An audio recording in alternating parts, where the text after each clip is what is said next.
Ang pinag-usapan na nga ngayon mga kababayan, baka mauwi ito mga kababayan, hindi lang sa regional war, kundi baka mag-World War III na po. Wag naman po sana. Kaya pray for peace in Israel and the rest of the world mga kababayan.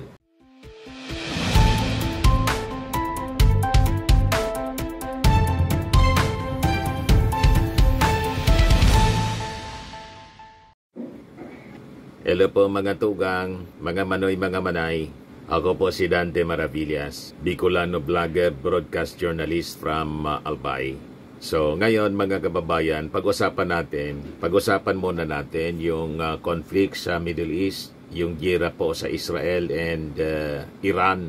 Kasi po patindi po, marami na pong namamatay. Mas marami sa side ng Iran kaysa sa Israel. May mga nangamatay na rin po sa Israel at mga nadurog na mga buildings after na magpalipad ng hundreds of missiles yung Iran in response mga kababayan sa preemptive strike na ginawa ng Israel sa Iran para pigilin po ang Iran mga kababayan na makapag-develop ng nuclear weapons.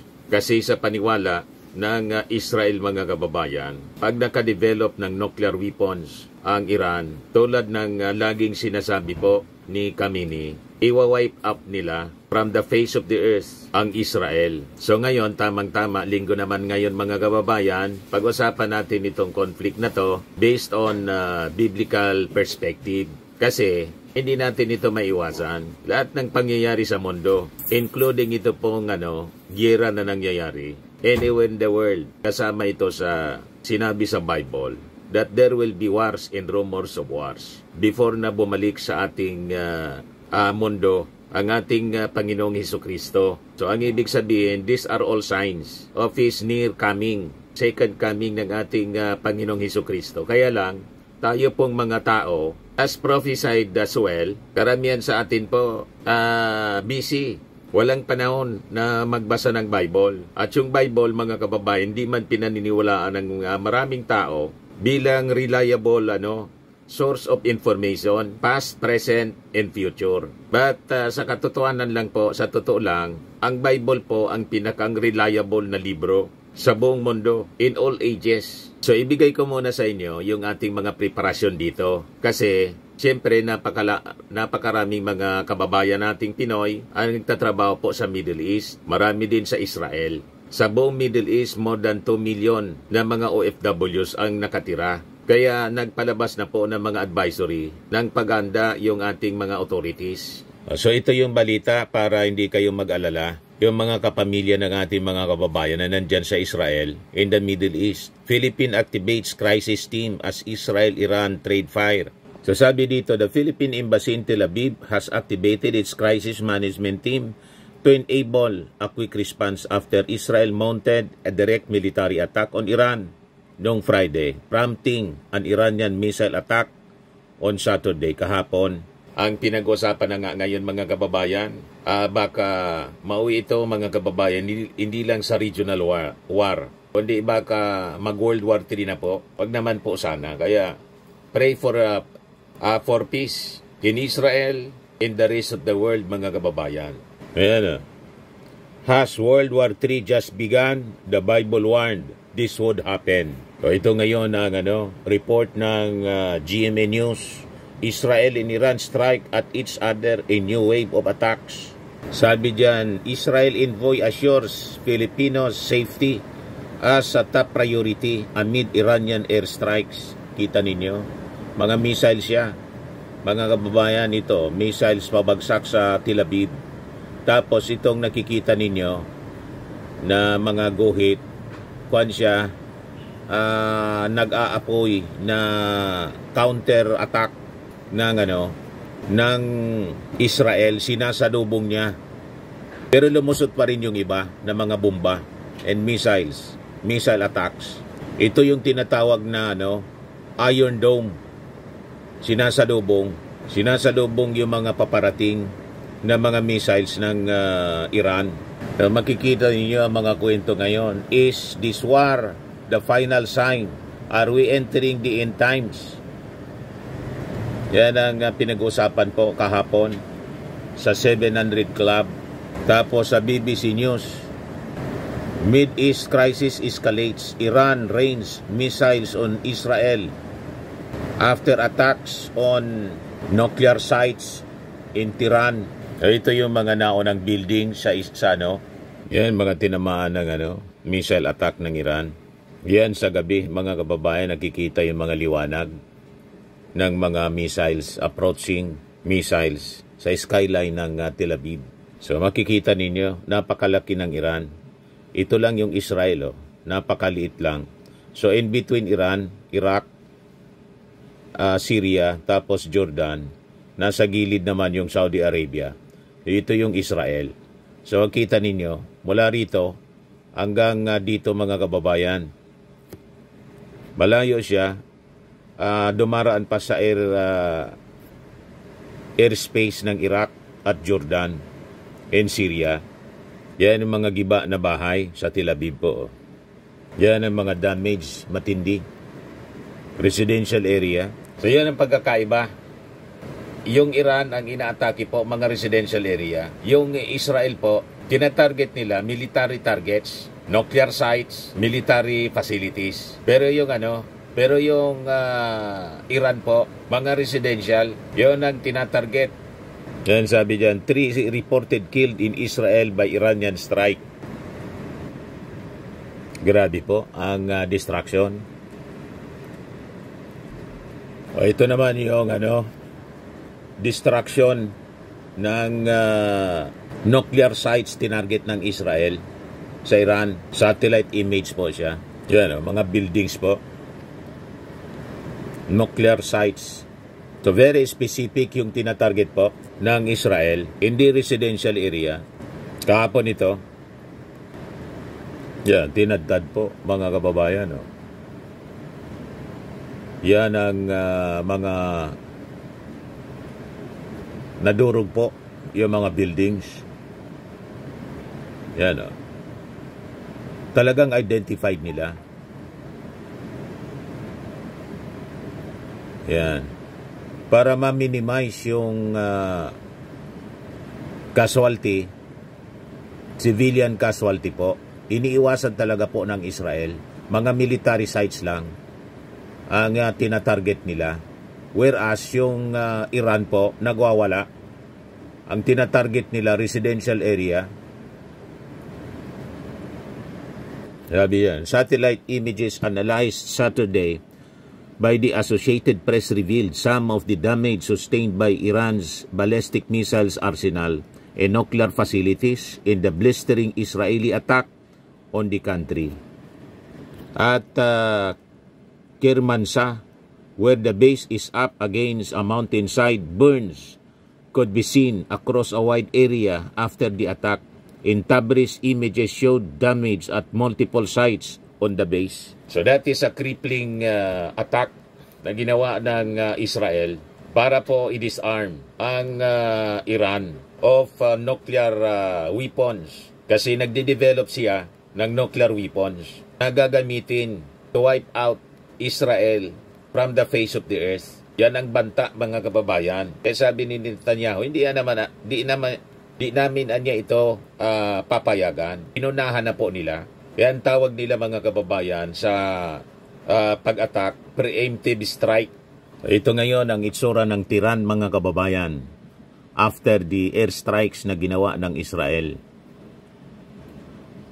Courtesy ng CNN po ito. Yan ang mga distractions sa mga buildings po. Yan, people look out at the skyline in Tehran after the airstrikes early on Friday. Yan po, mga Iranians po. So, kikita ninyo ang destruction sa mga buildings.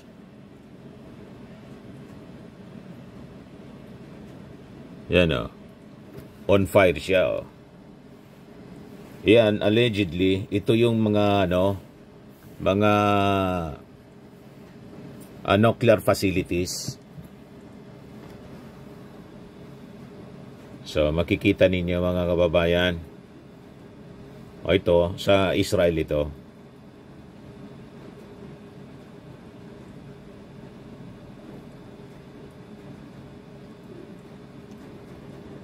Ito sa Tiran pa rin ito, mga kababayan. Yan. Emergency workers inspect a residential complex that was damaged in Tiran. May tinamaan din pala na residential complex sa kanila. Nakikita ninyo po ang destruction sa paligid. Matindi.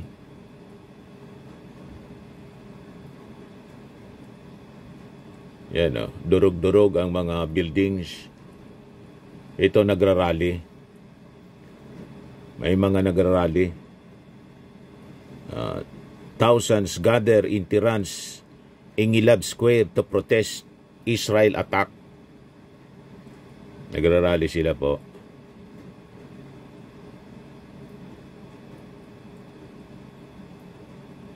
So ito, sa Tel Aviv ito mga kababayan, Israel Iron Dome defense system is used to intercept missiles over Tel Aviv as Iran began retaliatory strikes.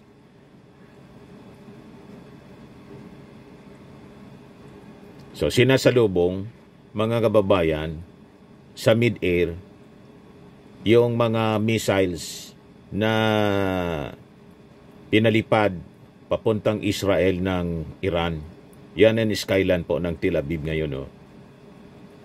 Matindi. Ngayon, i-share ko sa inyo mga kababayan itong una kwento.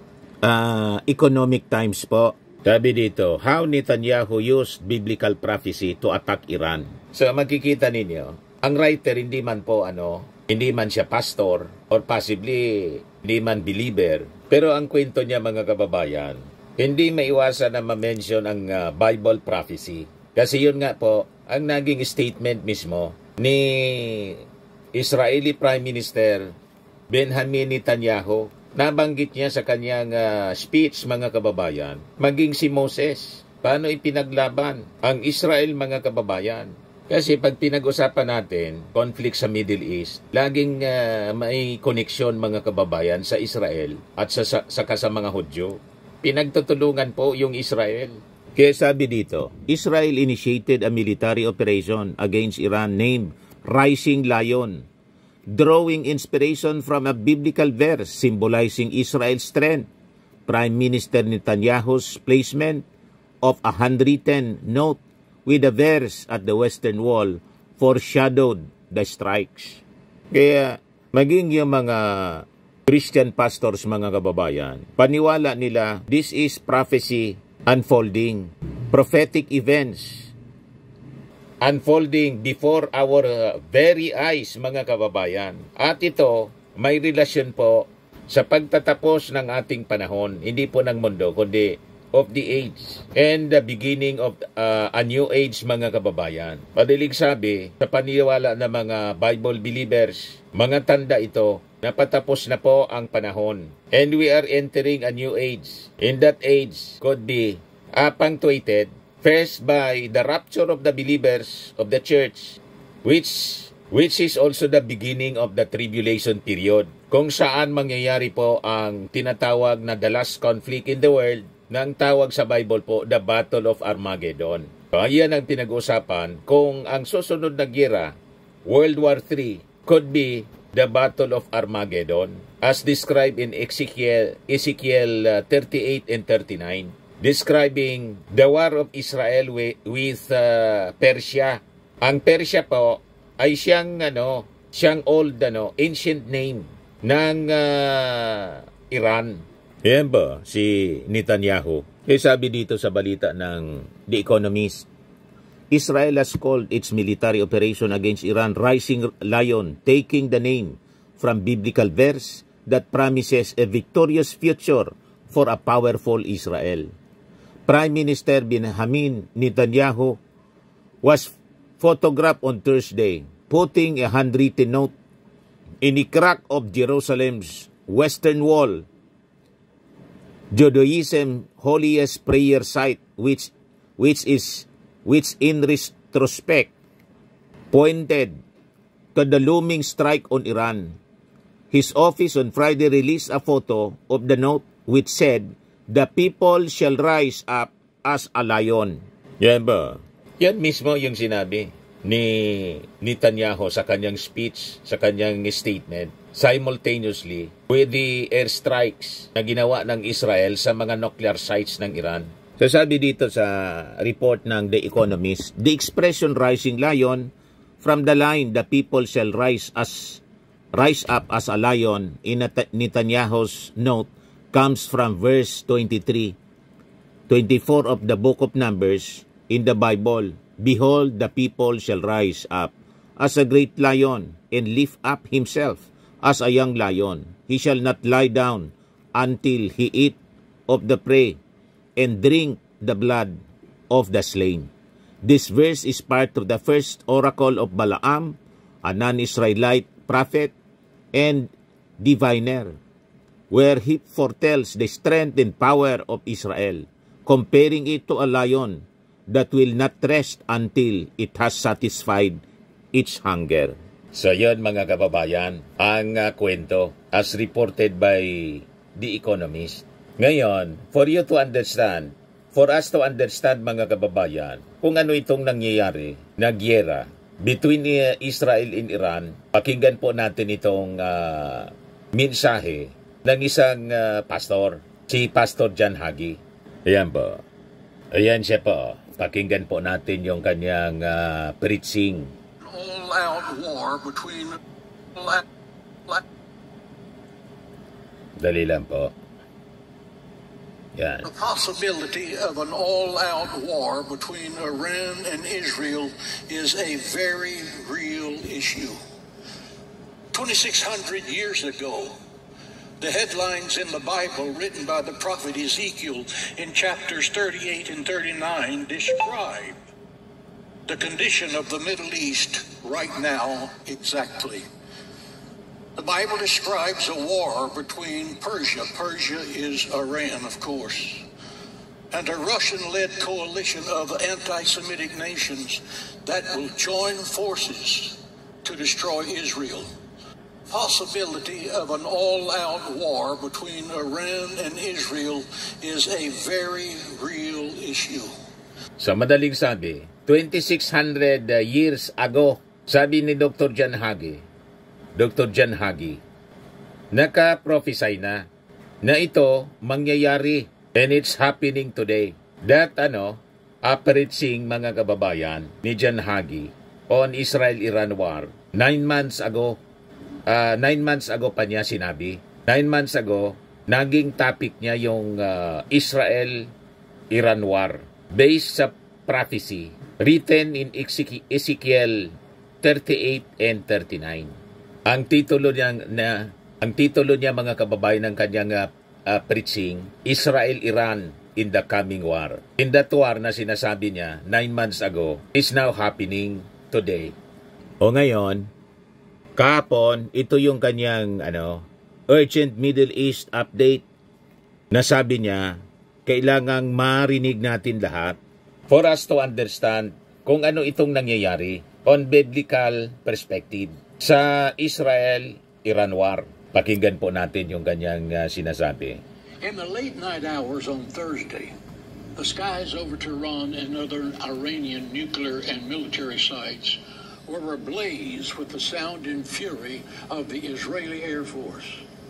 As of this writing, Israel has eliminated a substantial portion of Iran's military and nuclear leadership and has dealt extensive blows to the regime's nuclear and missile programs. But the work is not done. Israel took this step because they had no other choice.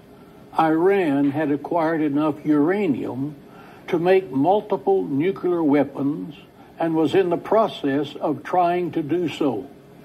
What Israel is doing, just as when Israel destroyed the Iraqi and Syrian nuclear reactors, was to protect not just the Jewish state, but the entire free world. And we have a job to do as well. We must honor our faith, principles, and the legacy of standing up to evil and in support of freedom. We must not be influenced by the cowards, the isolationists, or the bigots in our midst. We must stand with Israel today and every day. Iran's future as an evil force in the Middle East is now in question. Only the people of Iran can take the country back. But Israel has opened the door for them and has given the world room to breathe. Now the United States must take its seat at the head of the international table and stand alongside the only American ally in the free world willing to do what is necessary to protect the free world. Please join me in thanking President Trump for standing with the Jewish state and urging him to continue his steadfast support for Jerusalem during this pivotal moment in history. O ngayon, bakit we have to support Israel po bilang mga believers, bilang mga Kristiyano? Yung ating Panginoong Jesucristo, mga kababayan, diyan ang galing po, isang Hudyo. And Israel, mga kababayan, is the apple of God's eye. At sabi sa Numbers 24:9, the nation is like a mighty lion. Tulad ng sinabi po niya, ni Netanyahu, rise up as a lion. So the nation is like a mighty lion. When it is sleeping, no one dares wake it. Whoever blesses Israel will be blessed, and whoever curses Israel will be cursed. Kaya importante, we side with Israel. Kasi Israel is God's people, mga kababayan, and the apple of God's eye. Pag sinagi mo yung Israel, sinagi mo yung Diyos mismo. The God of Israel is the true God. Nakita ninyo, napakaliit na bansa, pero hindi siya pwedeng sindakin ni naman. Kita ninyo kung gaano kalit yung Israel as compared sa Iran in all the neighboring countries, Arab nations, plus Russia and China. Lahat yan mga kalaban ng Israel po, pero never na nagpasindak. Ang nagsalita na po yung Russia, tapos yung China, kinokondina nila yung Israel. Nasa side sila ng Iran. Pero hindi sila magwawagi, mga kababayan, in this conflict. As prophesied in the Word of God. O ngayon, i-share ko sa inyo po itong biblical perspective ng nangyayari sa Israel ngayon. Sabi dito, has World War III just begun? The Bible warned this would happen. Ito po, pakinggan ninyo. For years, Iran has openly declared its desire to wipe Israel off the map. And Israel's greatest concern that Iran would acquire nuclear weapons to make that threat a reality. Now it's no longer just talk. Israel has finally taken action. Israel launched Operation Rising Lion, a surprise military campaign targeting Iran's nuclear and military facilities. Using a combination of airstrikes and covert operations, Israeli forces hit uranium enrichment plants, missile factories, and key Revolutionary Guard locations. Iran confirmed the damage. Explosions rocked Tehran, top commanders were reportedly killed, and nuclear development was set back. The world is watching, oil prices surged, markets are nervous, and for those who study the Bible, this feels eerily familiar. Could these events be tied to Bible prophecy? Many believe they could. Let's take a closer look from the pages of Scripture. Ezekiel 38 and 39 describe a future attack on Israel by a coalition of nations. One of the key players, Persia, which is modern-day Iran. Persia, Ethiopia, and Libya are with them. Some believe these ancient passages are unfolding before our eyes. The pieces certainly are aligning. A hostile Persia, a threatened Israel, and a world on edge, fearful of nuclear war. Remember what Jesus said, and when these things begin to happen, look up and lift up your heads, because your redemption draws near. Sabi doon sa narinig natin, our redemption. Nakita daw natin ito. Look up, tumingala tayo sa langit. Yung mga tao doon sa Middle East talagang titingala sila sa langit kahit ayaw nilang tumingala. Kasi umuulan po ng bomba sa Tehran mula sa Israel. Sa Israel naman po, sa Tel Aviv mula sa Iran. So they will be forced to look up. Pero sa atin lahat mga kababayan na naniniwala sa Bible prophecy, look up, sabi sa Word of God, for your redemption draws near. So papalapit na po daw ang ating redemption. And all these are signs of His near coming, second coming to earth, physical coming ng ating Panginoong Hesukristo. At sa kanyang pagbabalik mga kababayan, doon pa lang matatapos ang gulo sa buong mundo. Kasi po, pagulo ng pagulo ang ating mundo. You see? So, i-share ko ito sa inyo mga kababayan na artikulo. Sabi dito, is Bible prophecy unfolding before our eyes? So, sabi dito, the Bible clearly foretold that Israel would be scattered and regathered, fulfilled on May 14, 1948. And you might say it was then that the prophetic time clock began to tick. That was not just a sign, that was a super sign. Scripture also predicts that in the last days, a great coalition from the north, including Persia, modern-day Iran, will rise up against Israel. That's in Ezekiel 38 to 39. While what we are seeing today is not the full fulfillment of that prophecy, it is certainly a foreshadowing. But the Bible had more to say, not only with the Jews be regathered together in their homeland, but they will be increasingly isolated. That's happening. The Bible also predicted the rise of anti-Semitism in the end times. That is happening. The Bible also predicts a large nation to the north of Israel, identified in Ezekiel as Magog, will attack her. That has not yet happened. Many scholars believe that Magog is a reference to modern-day Russia. I concur with that view, but no one can say with absolute certainty. But this we can say with certainty. We see both Israel and Iran in Bible prophecy. One of the allies of Russia will be Persia. Persia was the name of Iran. They only changed their name. In 1935. So, sa balita mga kababayan, nag-react na yung Russia, pati yung China. So, nakita ninyo? They are aligning. As prophesied in the Word of God, magkakampi kasi sila. Ito yung balita dito sa Russia Matters. O sabi dyan, Russians react to Israelis strikes on Iran, fear of nuclear war, partition of Iran. Yan yung sabi po ng Foreign Ministry ng Russia. We are extremely concerned about the dangerous escalation of tensions in the Middle East and strongly condemn the military operations of the State of Israel launched in violation of the UN Charter in international law in the small hours of June 13. So that's Magog, Russia, kalyado mga kababayan ng Persia, the modern day Iran. So till today, as prophesied in the Word of God, magkaalyado sila. Kahit nagpalit sila ng pangalan, both of them, Magog, the modern day Russia, then Persia, the modern day Iran. Pero identified siya as the nations na magiging magkaalyado to attack Israel in the future. Nasusulat na po siya, mga kababayan, sa Bible noon pa. So sabi dito, what happens next? Ano yung susunod na kabanata nito as prophesied or written sa Ezekiel 38? Sabi rito, now, I am suggesting that what just took place is going to directly lead to the scenario of Ezekiel 38. I don't think that's necessarily the case, but it certainly is a cause for us to sit up and pay attention. Sabi ng author, kailangang bantayan natin itong mabuti na nangyayari mga kababayan sa Israel sa pag-atake sa Iran. And now yung Iran mga kababayan, rumisback.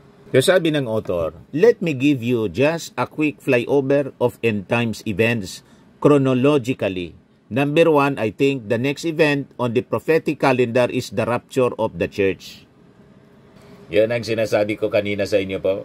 Ang next event sa prophetic events mga kababayan, kasi kitang-kita na natin yung mga tanda, the signs of the times, will be the rapture of the church, yung mga believers lang po. Na many times, diniscuss natin dito, pwedeng magkagulo sa buong mundo kasi millions, if not billions of people missing. At sasabihin ng mga newscasters, reporters, mga content creators sa social media na maiiwan po na papasok sa tribulation, may alien invasion anya na nangyari. Kasi maraming taong missing. Kinuha na anya ng mga aliens. Hindi kayo nagtataka kung bakit pati yung Congress ng Amerika nagpaimbestiga na po last year tungkol sa presence ng mga alien beings. Ibig sabihin, totoo talaga yung mga aliens. Nasa Bible mga kababayan, hindi man alien yung tawag dyan, kundi mga fallen angels. Nephilim and fallen angels mga kababayan are coming back.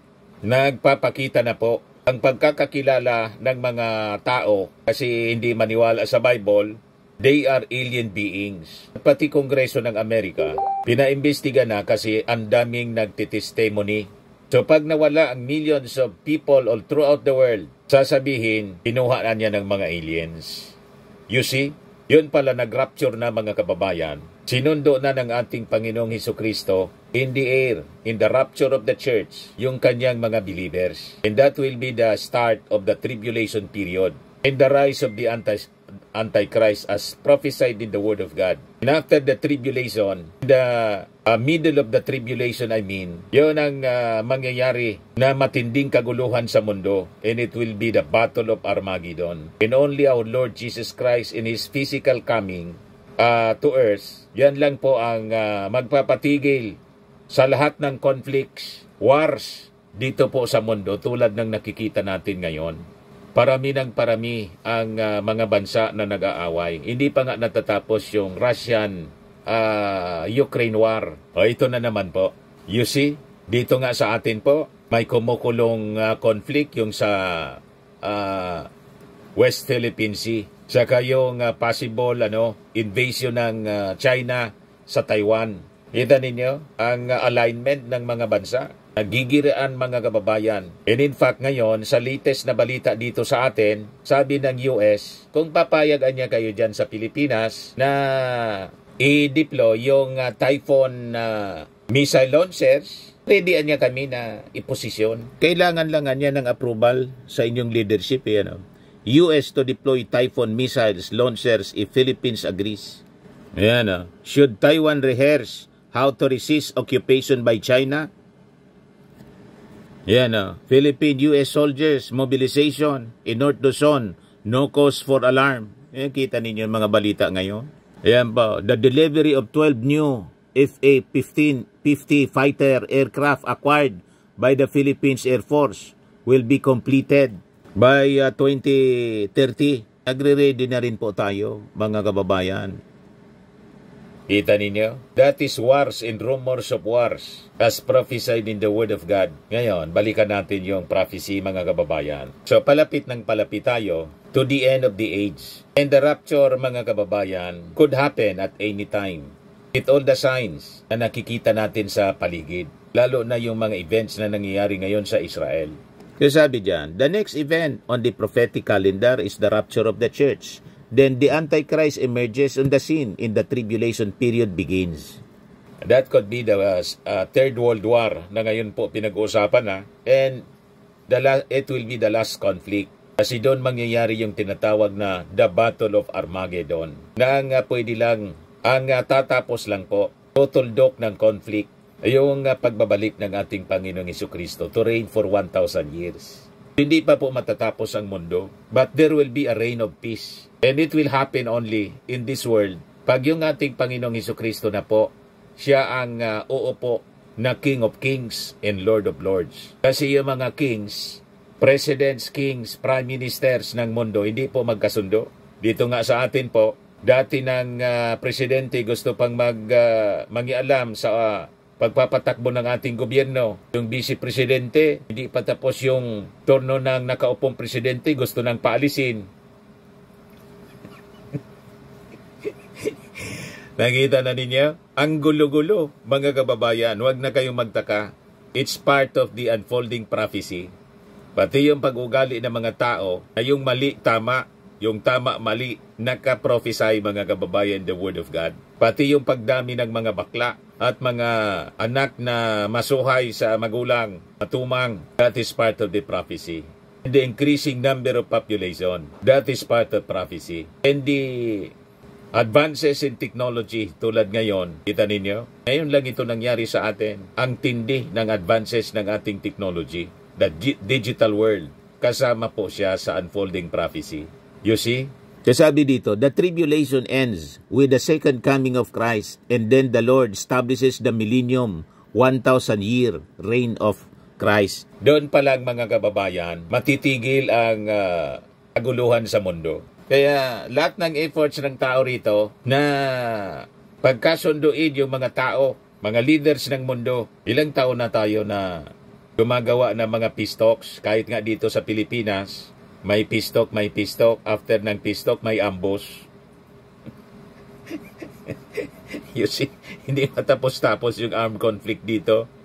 Sa ibang bansa pa, tayo magkakalahi. Sa ibang bansa, hindi man sila magkakalahi. Lalo na sila, mga kababayan. Talagang hindi magkaintindihan. And only sa pagdating ng ating Panginoon, matatapos ang conflict po. Lahat ng gulo, kasi yung ating Panginoon will rule with an iron rod. You see? Kaya sabi dito, therefore Jesus said, so when all these things begin to happen, stand up and look up, for your salvation is near. So hindi sinabi ng ating Panginoon na ganito, when you see these things begin to happen, freak out because we are all dead. Ang sabi niya, look up kasi palapit na ang kaligtasan mo.